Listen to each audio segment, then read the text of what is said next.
Okay, sige. Ah, Magandang umaga po sa mga kaibigan natin sa media at sa lahat po na nakakapanood ng presser na ito. Kaninang umaga po ay nagsumite tayo ng letter, urgent appeal to the Independent Commission for Infrastructure na i-live stream yung kanilang lahat na mga proceedings na ginagawa patungkol sa anomalous and ghost na mga flood control projects.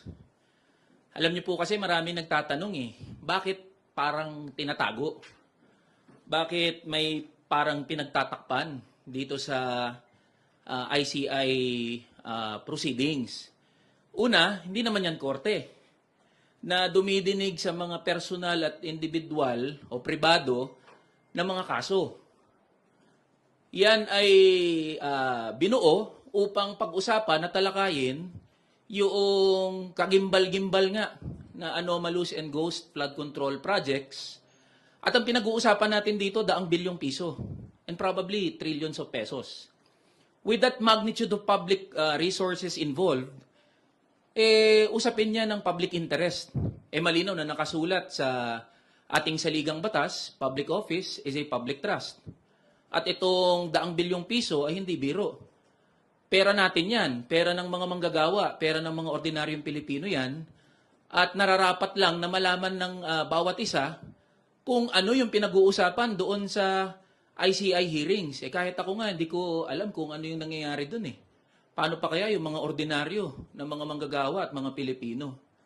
At gusto rin natin malaman, halimbawa, binanggit ng ICI, wala pa daw sila na nakikita na posibleng link o koneksyon ng mga politiko o ng mga public officials dito sa anomalous and ghost flood control project. Paano sila nag-come up sa ganong statement? Biruin nyo yung mga kontratista na, mga Diskaya, mga taga-DPWH na ang nagsabi na meron sila ng mga kasabwat na mga politiko. May they be congressmen or senators. And then here comes ICI saying, wala pa kaming na-establish. Di pa namin nakikita na may posibleng link itong mga politiko. Imposible po yun. Sa laki at sa magnitude ng pinag-uusapan natin dito na iskandalo, imposibleng kinaya lang ng mga Diskaya yun. Imposibleng kinaya lang ni Alcantara yun o ni Bryce Hernandez yun. Imposibleng wala silang kasabwat. Meron silang kasabwat and that is what we would like to find out. Sino ba yung mga kasabwat nila? Pero nangyayari, we are left sa We are left blindsided. Di natin alam anong pinag-uusapan doon. Second, walang mai-connect ang ICI na possible na public official. Zaldico, say for example, he was the APRO chair sa last Congress. Siya ang arkitekto noong pambansang budget na pinagmulan nitong mga iskandalo na pinag-uusapan natin ngayon. Hindi may connect ng ICI yun. And take note, under oath yung sinasabi ng mga kontratista at ng lahat ng sangkot dito sa anomalous and ghost flood control project. Second, sunod dyan, halimbawa, usapin na the possibility of former Speaker Martin Romualdez as state witness. Paano nag-come up doon? Diba? Ano ba pinag-uusapan? Ano yung mga tinatanong doon sa ICI hearings? We would like to find out. Ngayon, kung mananatili ang ICI na sarado sa publiko, hindi natin masisisi ang mga Pilipino na pagdudahan at mawalan ng interes, mawalan ng tiwala sa proceedings ng Independent Commission for Infrastructure. Mali ata yung pagkaintindi ng ICI sa salitang independent. When you say independent, dapat impartial. Hindi independent na kayo-kayo lang yung nag-uusap dyan sa ICI. Dapat lahat tayo involved dyan. And that is what we would like to, we are appealing to the ICI na i-live stream nyo ho ang mga proceedings, mga hearings. Gusto naming malaman anong pinag-uusapan nyo dyan. Gustong malaman ng mga manggagawa at ordinaryong Pilipino kung papaano yung takbo ng ICI hearings. So yan yung rason kung bakit tayo pumunta kanina sa ICI.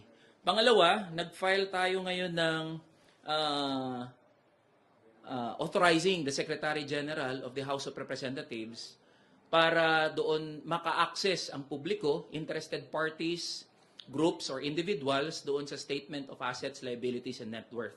So this is in line doon sa binanggit na rin at ginawa na rin ng Ombudsman na pagsasapubliko ng SALN ng public officials. So to those interested parties, groups, individuals na gustong maka-access po ng SALN ng kinatawang ito, welcome po kayo na busisiin o makakuha ng copy ng aking SALN. At we urge our fellow colleagues, our colleagues in the House of Representatives, na to do the same, to authorize the Secretary General na isapubliko yung mga SALN ng ating mga kasamahan. After all, kung wala naman tinatago, sa publiko na, ipakita na sa publiko kung ano yung laman ng SALN.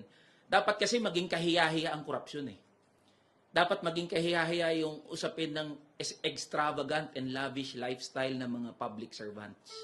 Yun ang ano natin. Yun ang punto natin dito. So, we urge our colleagues na to do the same, to follow. May mga nauna na ng mga House members na isinapubliko ang kanilang SALN.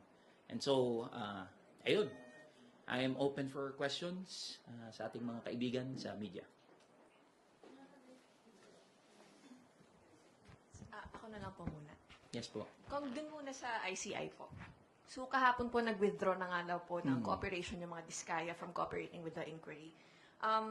Doesn't this hammer home the point na toothless or useless yung ICI? Kasi for one, di na nga public yung hearings. At pangalawa, kayang mag-walk away ng mga Diskaya from cooperation just like that. Yes, tama.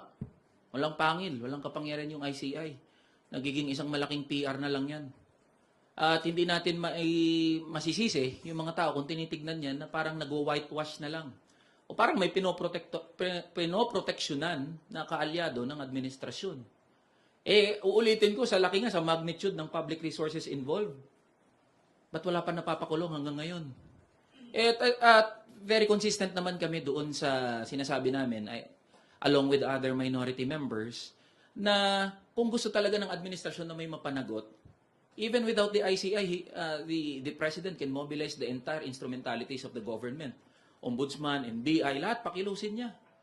Ang dami nang po pwedeng tuntungan meron ng mga pronouncement under oath, yung mga kontratista, meron na ring mga publicly available documents, so we can establish a case.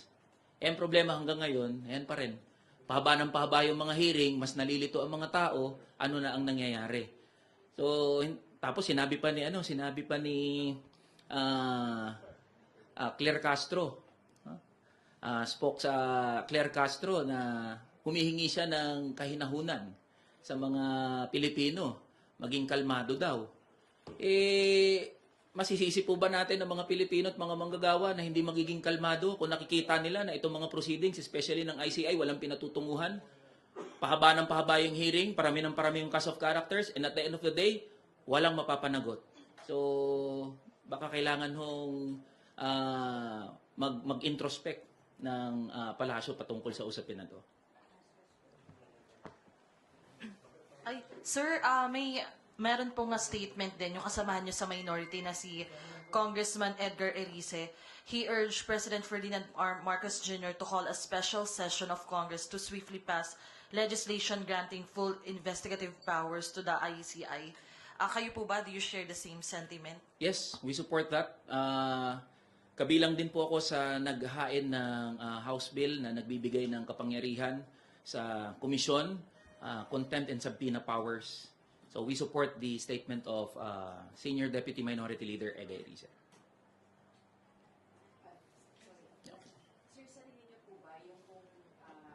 Sa tingin niyo po, yun pong pag-refuse ng mag-asawang Discayas na makipag-cooperate sa ICI, mahihikayat din yung ibang witnesses at saka yung iba pa pong mga ipapasabpina na tumanggi ring makipag-cooperate sa ICI dahil wala nga pong sapat na kapangyarihan yung ICI. Yes, tama yun.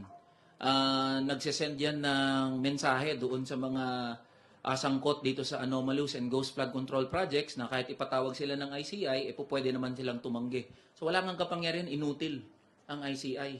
At hindi ko masisisi ang mga manggagawa at ordinaryong Pilipino, and that is my belief, na parang walang kwenta, walang silbi na itong ICI.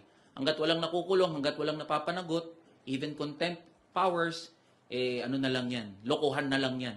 Yan nangyayari dyan sa ICI. Again, That is our challenge to ICI. I-live stream nyo kung wala kayong tinatago. I-live stream nyo yan. Hindi sapat na sasabihin yung nakatape. Hindi sapat na every hearing, lalabas na lang yung executive director at magre-report anong inabot ng ICI proceedings. And my last message is sa mga kamanggagawa natin, mga ordinaryong Pilipino, kung kayo po ay galit, kung kayo po ay talagang naiinis sa mga nangyayari, yan po, pwedeng mag-ingay mga lampag mismo sa harap ng ICI. Kalampagin natin hanggang magising yung mga miyembro ng ICI. Huwag po natin hayaan na makalimutan na lang itong issue na to. We encourage and we support lahat ng pagkilos ng mga manggagawa at ordinaryong Pilipino, kahit anong grupo, kahit anong kulay. This representation is encouraging mass protests patungkol dito sa korupsyon at issue ng anomalous and ghost flood control project. With that, maraming salamat po sa mga kaibigan natin sa media.